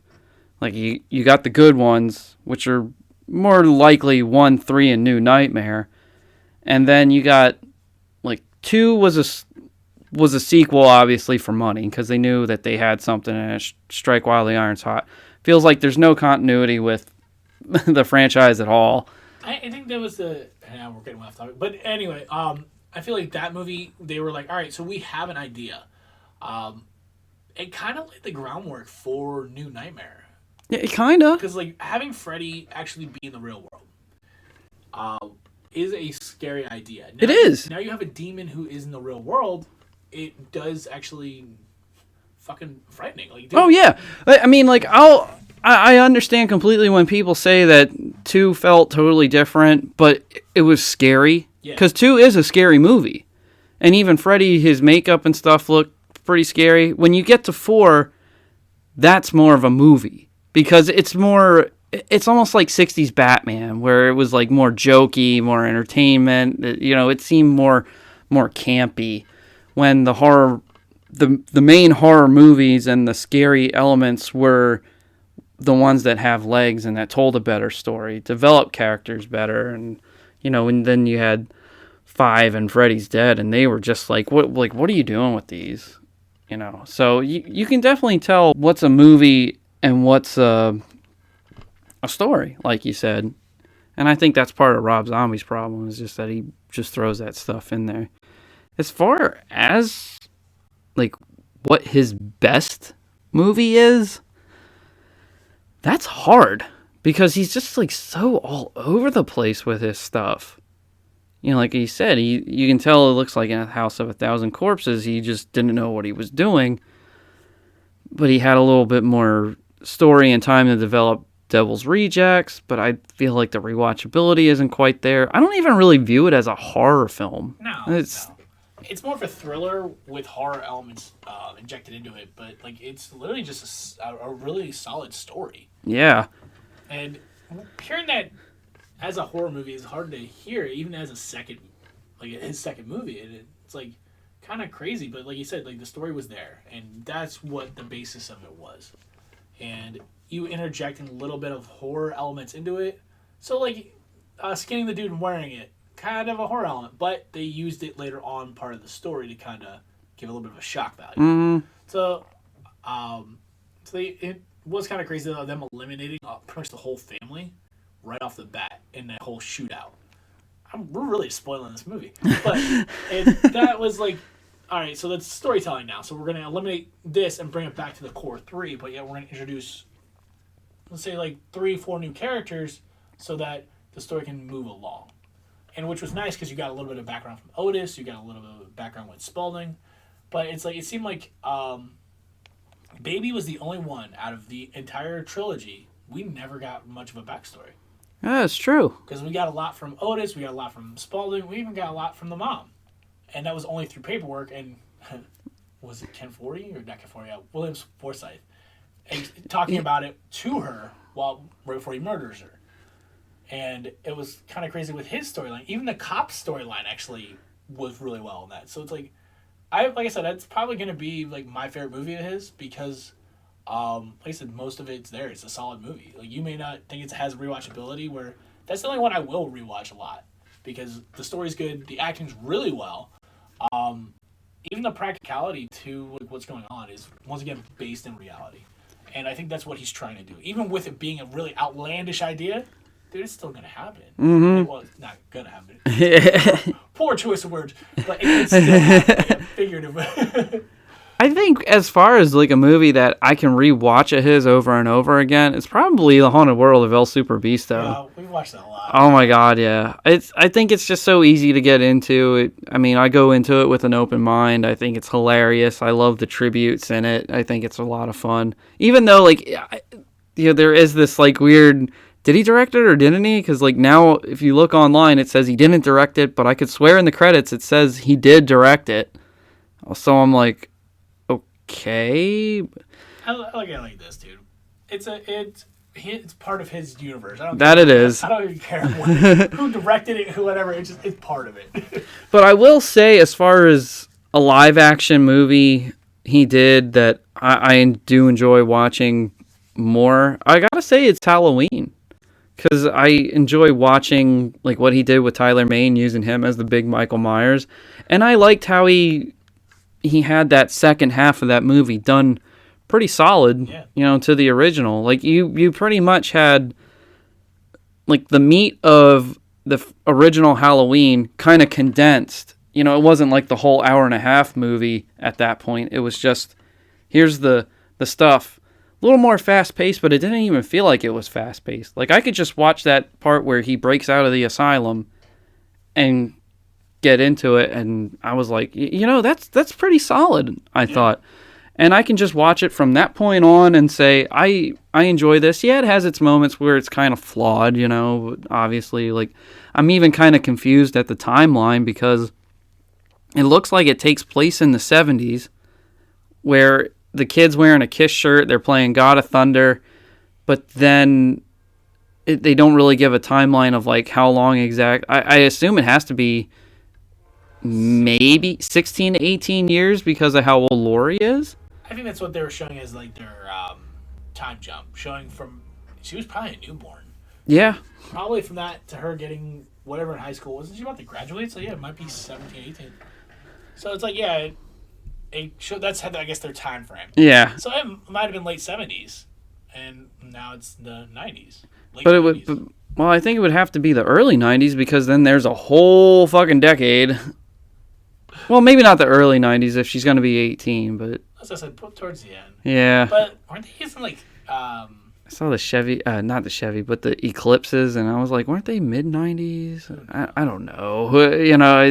Now you're putting too much thought. Yeah, it's just like the fine detail stuff that I'm looking at, and I'm just like, well, hey, whatever.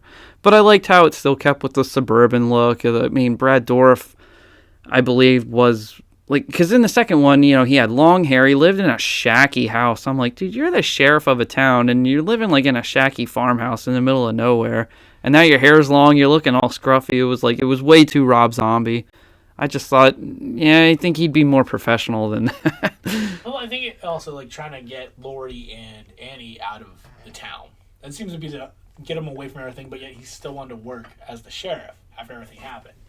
I think that was the whole concept of him just kind of... And then probably everyone looks at him weird because of, like, everything that happened to his now 2 daughters. Yeah. So it's like, yeah, I guess I'll become the weirdo loner and kind of pull everyone away. Well, he did play a bigger part in that movie as well because he knew to protect Laurie from all the bullshit because apparently he was the one who told the doctor about Laurie being the daughter or the sister in that whole thing, so to say. Because then when he saw it in the book, he gets all pissed off and was mad at Loomis because he spilled that information and he was like, you weren't supposed to say that. So yeah, I can see that. But I mean, there was just some dumb shit and too, like even on the mirror it said wake the fuck up when she'd always look at it, and you know, just the white trash stuff, it just bothered me. But I think he did it right in that second half of Halloween. I mean, like, if they were... That's kind of like what I talk about where they say if you're going to do a reboot of a classic, you don't want to stray away too much from what the original was. I don't think changing the Myers house is a wise idea because that's synonymous just as much as his mask is. Yeah. That's like changing Freddy's sweater. You know, you like, why? Why would you do that? That's the one big thing that I saw. I was like, meh. But the mask being decayed and aged, I like that. I like Tyler Mane being big. I actually like quite a bit, you know, and having Danielle Harris back in it again. That, of course, was like an amazing tribute. Yeah. I thought it was really cool that she was game for it. She brought a little more attitude and depth to that character as well. Yeah, honestly, getting to play part of the new Halloween universe, but yet still being part of the old ones, probably the best thing. Yeah. I there was a lot of stuff I really enjoyed about that. And as far as the rewatchability goes, I do like and defend that portion of it. But yeah, honestly, I used to watch that one a lot. Mainly around Halloween. So Yeah. I've literally watched them back to back. So there's John Carpenter's and Rob Zombie's Halloween together. Mm-hmm. I'm like, best double feature ever. Yeah. And it's like, and I'm like, I said earlier about looking forward to his Monster movie. Like, but we always have that discussion whether or not he's gonna play it straight, where it was a comedy, or if he's gonna do as Rob Zombie sometimes does and turn into something darker than it really is. That is something that we didn't like fully introduce here in this episode, is that Rob Zombie is working on a Munsters movie. And me being a fan of the Munsters is like, I was all game for it because like, hell yeah, I would love to see a New Age Munsters. Even when they did it years ago with Eddie Izzard playing Grandpa Munster, I wanted to see that. Yep. But it flopped, so I never even got to see it.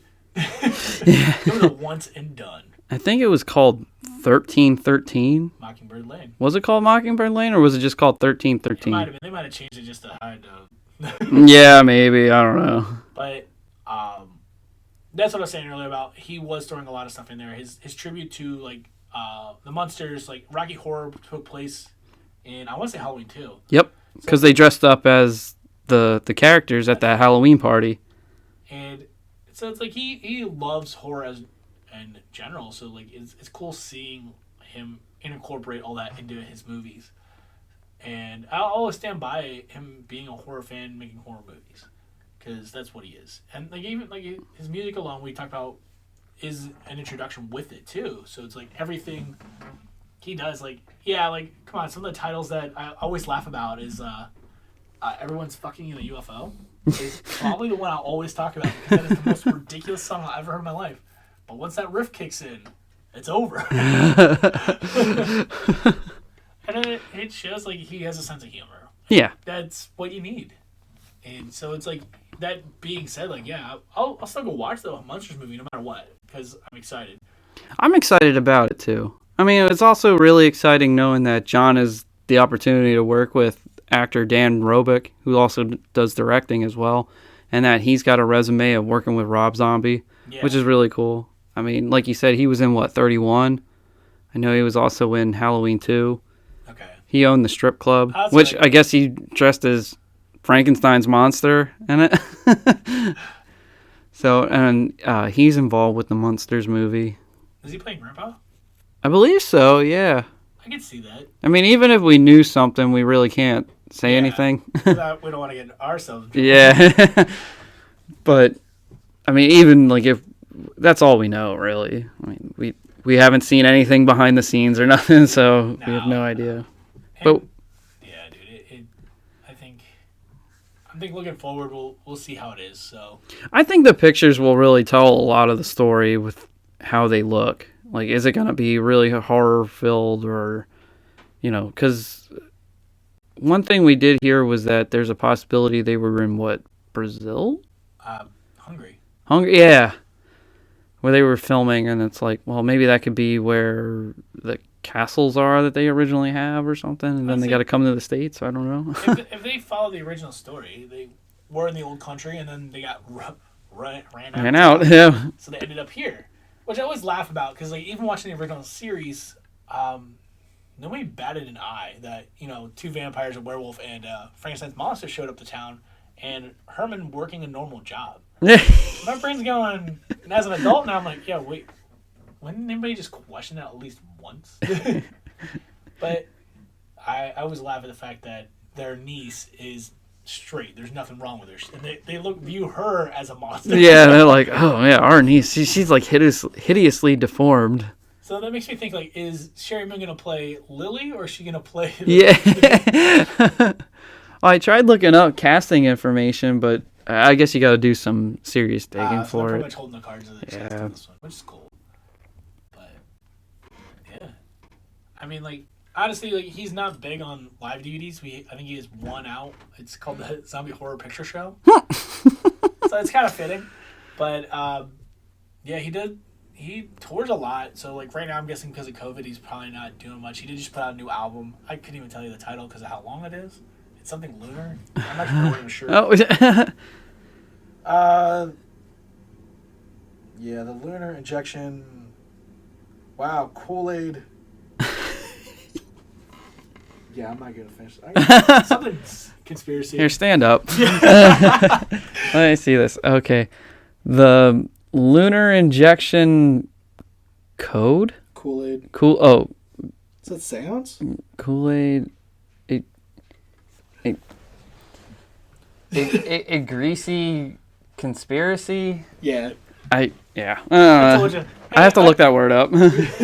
In greasy or something. I don't know. Yeah. Honestly, I think some of his best work as a musician actually was when John 5 joined the group, because it seems like him and John. I call him like he's his first name. Yeah. John 5 is John. Have collaborated a lot more. You can see that these albums are based around his playing, so it kind of like they're made for live shows, and I think that's really cool. Like when I was saying that everyone's fucking a UFO, once you hear it live, you understand. Well, I think that a lot of these live musicians nowadays, they focus more on that because, one, that's pretty much the main moneymaker for them. It seems like once you start with the hit albums and you have your run, you know that the following's there, and it's just more about the touring, and that's how they make their money. And they rely on the show to bring that out. And Zombie's known as like a Kiss and an Alice Cooper, where it's like, what more can we do on stage to bring everybody and show them something new? And I mean, we've seen Alice Cooper, I don't know how many damn times live. A lot. Yeah, and he usually has something different. There's the similar thing. Sometimes he takes things away, like the guillotine, and he'll have a noose, or sometimes he'll bring both.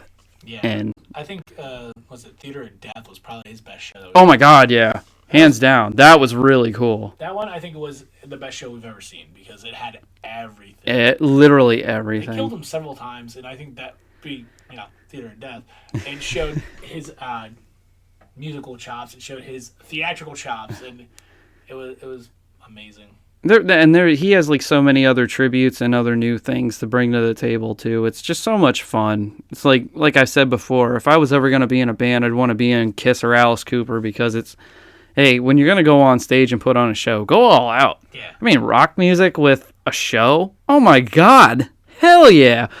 And it's funny because you can see where Rob Zombie influenced Alice Cooper and vice versa.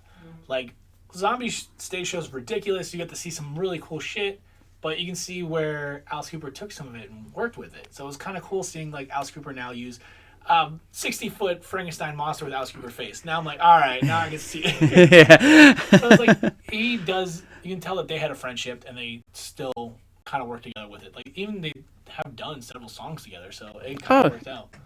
Yeah, I've heard, Cooper go on Zombie stuff. I've heard Zombie go on Cooper stuff. And I did think it was kind of ironic. Within a year, they put out a sequel to their big main albums. Yeah. So we had Hellbilly Deluxe 1 and 2, and then we had Welcome to My Nightmare 1 and 2. Obviously, the first albums substantially different. Yeah. But the fact that their sequel albums came out within a short time span of each other was kind of cool. So it's like they're either A, collaborating that they were going to do it, or B, it's like it's just coincidence. Yeah, yeah, really. But those two albums, I think, were always going to stand out as like an Alice Cooper and a Rob Zombie favorite, or Hellbilly Deluxe and Welcome to My Nightmare. Welcome to My Nightmare, I will always praise. It's actually the only one I own on vinyl. Because I'm like, if I had all of Alice Cooper's, it would just fill up my whole rack. But, Yeah, really. But Zombie, on the other hand, I do own all his, except for Hellbilly Deluxe 2. Apparently, they only made one run of on vinyl. Really? Fine. You have to get it in a box set. Huh. In a box set, they did a short run. So it's kind of cool. So, but like the follow-up album, I thought was kind of crazy. So like we had Jesus Frankenstein off of that. We had, the one song that stuck out the most was Michael, which was Halloween. But the only way you could hear it was off the deluxe version of it. So it's like I ended up buying that one again. And like you said, his music alone is always for the horror fans. And you can't say otherwise. Come on, shit. I mean, that's how I got introduced to Rob Zombie, was through the music. Was it the Ballad of Dwight Fry? Is that the one? Or is that the Alice Cooper song? That's the Alice Cooper song. I thought he did That's Dwight Fry's when he's in the straitjacket and does the, I gotta get out of here. That's right. I feel like he did another one too. Like Rob Zombie did something very similar, so it would probably make sense. Makes sense. It's true. I mean, shit, man. I'm like looking at the back of this DVD right now. And come on, Meet the Creepers on here. Mars Needs Women. Obviously, House of a Thousand Corpses. But I think his one song that'll probably go down in history is probably going to be Dracula. Probably. Like, Thunder Kiss 65 is probably number 2. But Dracula, like, the imagery he used in that is always the car, the everything. Fucking. I always like Living Dead Girl. That song gets me pumped up, too. Once again, it's that riff. Yep. And plus, I think of Bride of Chucky. Yeah. That was the intro. I forgot about that. I know. I forgot how much his music was used in horror movies. Yes. But Dracula, man, that just... I remember we were cruising down I forget if it was you and I or if I was going to Ozfest or something, but somebody new who didn't really know Rob Zombie listened and heard Dracula, and he said, yo, I really dig that song. And it's like, yeah, that's usually the one that grabs everybody's attention. And I want to say... that's the song where I heard the difference between Rob Zombie versus White Zombie. Yeah. Honestly, my introduction was Living Dead Girl. And that one will always be my favorite song because, like I said, it's a fun song. And once again, hearing it live is totally different. Yeah. Oh, very. And, yeah. I can't say enough about his stage show. I'm just still like the monsters. Well, plus the look of the costumes and everything he has too. Like when he comes out, he's got the long coat and the top hat like the ringmaster at a circus, and it's just so cool. I would say actually now he's kind of more laid back with his costume. The stage show's still amazing. He comes out dressed like normal because, like I said, once John 5 got introduced, it seemed like the band itself was having more fun. So him and Peggy D is the bassist, and once Gingerfish actually joined, it seemed like the band is now more of a family. So it's like they're having more fun on stage. They're kind of fucking around. Like I forget what song it was. John 5 was doing a guitar solo, and Rob Zombie's trying to wrestle him while he's playing. And, John 5 didn't miss a beat, but they're going back and forth. So I was like, all right, I can see it. Yeah. And even John 5 has his own solo career, which is horror based, and PED, he has two things. I forget what his first one is, but it's probably under his name. And then I just drew a blank. His second project is called The Haxans, named after the original movie The Haxan about witches. So it's kind of cool seeing all right, so the people he's working with are horror based people, so it's they know what they're looking for. Yeah. And even them, they do really good music. So it's nice seeing him collaborate with other really good musicians. Yeah. I would love to see him do a supergroup with Cooper. So. Yeah. I think that would have probably be the last thing. I'd be curious as to how that would work out because both of them are the singers technically. So. But I mean, look at the two different styles they got going on. Cooper's more of rock and Zombie's more of the metal. But bringing both bands together, even if you're doing it that way, I think would be fun. Well, what's that song? I forget what the actual title of it is, but it goes, "Burn, baby, burn." Oh my gosh. I just drew like that. What? I know what you mean. Yeah. But that's the song that was more of a Rob Zombie song, but Cooper's in it. Yeah. And I was like, I mean, come on, him and Manson did Helter Skelter. Yeah. I would say a Beatles song.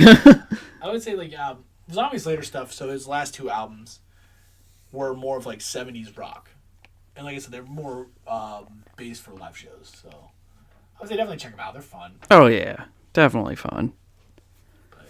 I mean, I know when you and I saw them together over in Reading here. I remember it was really wild because he actually ran by us when he ran around the outside of the auditorium. It was during the show, but there's a hockey rink section, and they kind of said here's a little gap for, I don't know, it was a fence for people that were on the floor to just here's where you got to stay in. Well, it's for the pit. So yeah. If you get kicked out, you can run back in. Yeah, and then he ran around on the outside, and we were like, oh shit, here he goes. And the crazy thing is, you ever watch an interview with him, he seems like the most cool guy ever, too. So it's he's in the history of horror a lot with Eli Roth. So it's hearing him talk and he knows his shit about horror.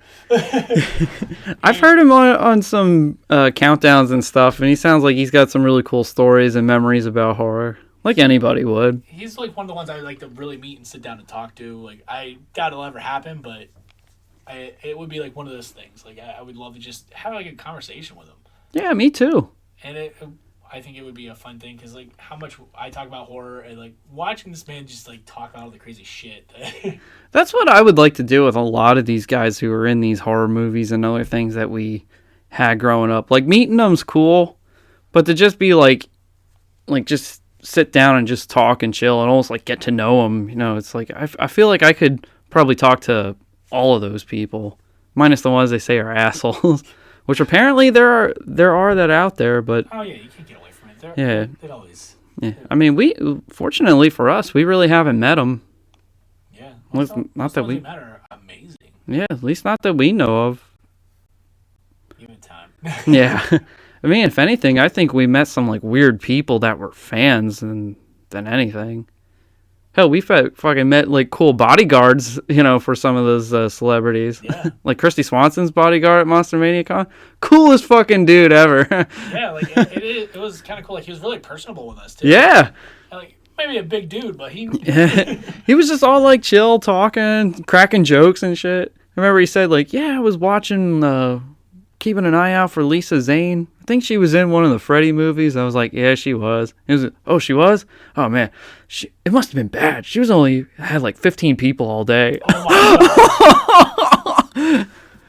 But I could tell like that guy had a good heart, because he said he felt bad because of he had to cut lines for people wanting to see Robert Englund, because he said like, there'll be like 100 people, and he's like, Robert Englund always talks to you like 15 minutes, and he's like, "Yo, sorry, we gotta have to cut the lines at the end of the day." And he said his line's always packed, which rightfully so.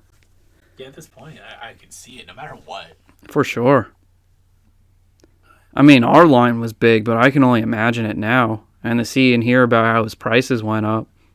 I still think it would be cool, like, if the three of us, like you, me, and John, could, like, get pictures with those guys and do that together now.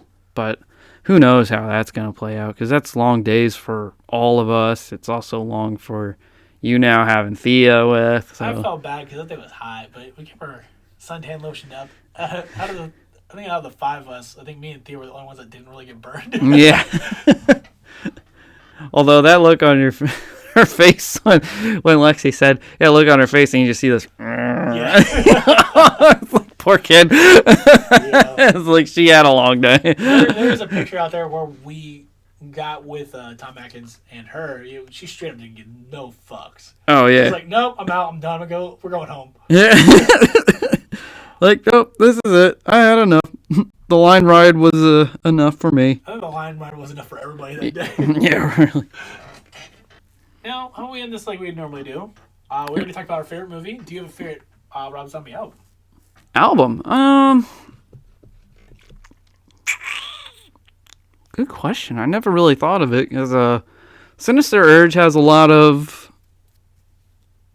like original material, but I gotta say, like, I really dig, I know it's not an album, but I really love his greatest hits, because I just feel like it has everything that you want in it. It has a mix of White Zombie and Rob Zombie.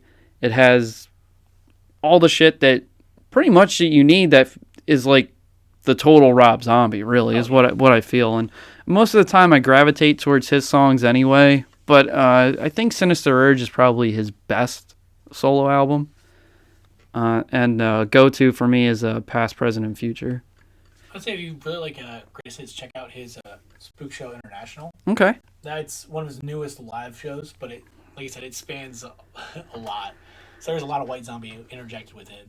Obviously, he's in play Thunderkiss 65 because his live album that we listened to one time going to Ocean City, that was pretty good. Yeah, like his live stuff's always good. Yeah. Like I said, the band's on point, even live. Yeah.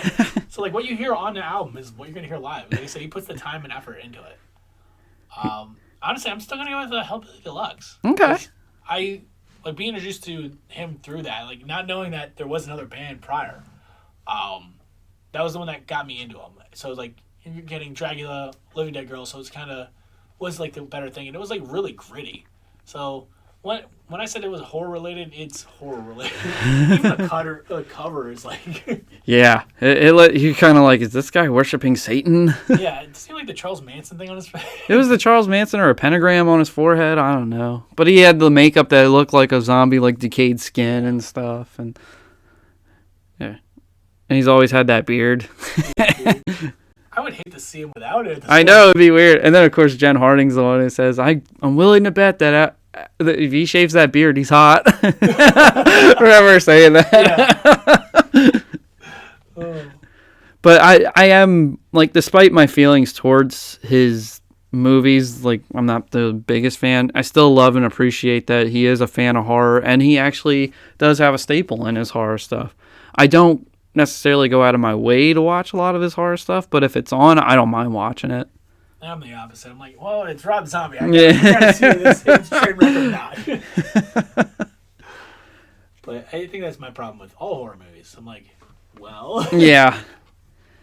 I think he knows how to do amazing tribute type stuff, and I understand why he wants to interject more originality. And I think Halloween kind of killed a lot of, like, coming up with more tribute type stuff again. So hearing this Monsters thing, I'm like cautiously optimistic about, but I'm also very curious because I'm like, okay, these are characters that he loves.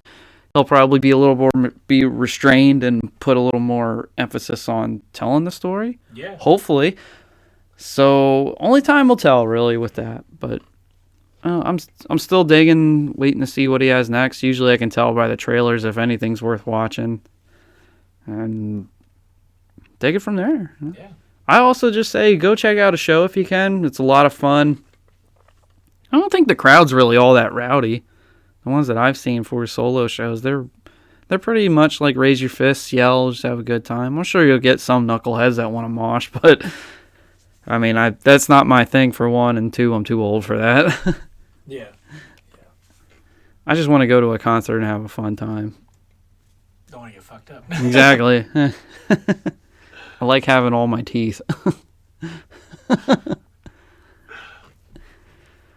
You have anything else to add to our Rob Zombie? No. I do dig that we finally get to do it. We mentioned him so much. Mm-hmm. And we did talk shit a lot on Halloween, so I figured it was worth. I mean, yeah, Halloween's got his ups and downs, but as a whole, I would say it's, yeah, like I say, you just skip the first half of that movie and just go straight to him being in the asylum with Malcolm McDowell, because that's really all that matters at the end. Yeah. And 2's just a train wreck. I mean, if it was done better, it could have been so much more better, but he had to put the Rob Zombie stamp on it, and that's really what killed it. And it's like, I get it, that's your thing. It's kind of like, a Tim Burton movie from watching it, but it's like, because filmmaking's so hard to do to begin with, and there's so much energy that goes into it that you just don't want to make a crazy, whacked out piece of shit because that's just what you want to do. But I guess because he's Rob Zombie, he can. I can't. So maybe that's his mentality. I don't know. But fuck it, let's do this. Yeah, that's pretty much it. But I mean, I could also just see him being another one of these like laid back, cool guys that you could just sit and chill with and be like, "Yo, what do you think about Exorcist? How'd you enjoy Jaws? Like, what was that like during the day and stuff like that?" I think it's pretty wild. So what you're telling me is I gotta do some research and see if we can do a phone interview. Yeah. Well, didn't we find that thing where it's like Tom Atkins was at least $7,000? Oh my gosh. Man, you said that to me, I was laughing. I was like, who's gonna come up with $7,000? I can work a lot of overtime. Yeah. You really think he would show up? Yeah, take the money and run. Be like, no. $7,000 for a 3-minute phone interview. Damn Fuck yourself. Yeah. Maybe that's the time he'll actually say, "Colin, I fucked your mom." Oh my gosh. Well, it sounds like we got noise interference, so I guess we better wrap this up. I think that was a wrap it up box. Yeah. So, with that being said, we shall wrap up this episode of Jeff and Colin in the Morning. Hell yeah, I like that jingle. Yeah. Thank you all once again for listening. This is Colin Peters. Jeff Manfred. Stay safe. Stay crazy. Fuck that. We're not in film assignment. We don't have to use that anymore. The production company, Jeff. I know. Fuck John. Yeah, fuck John.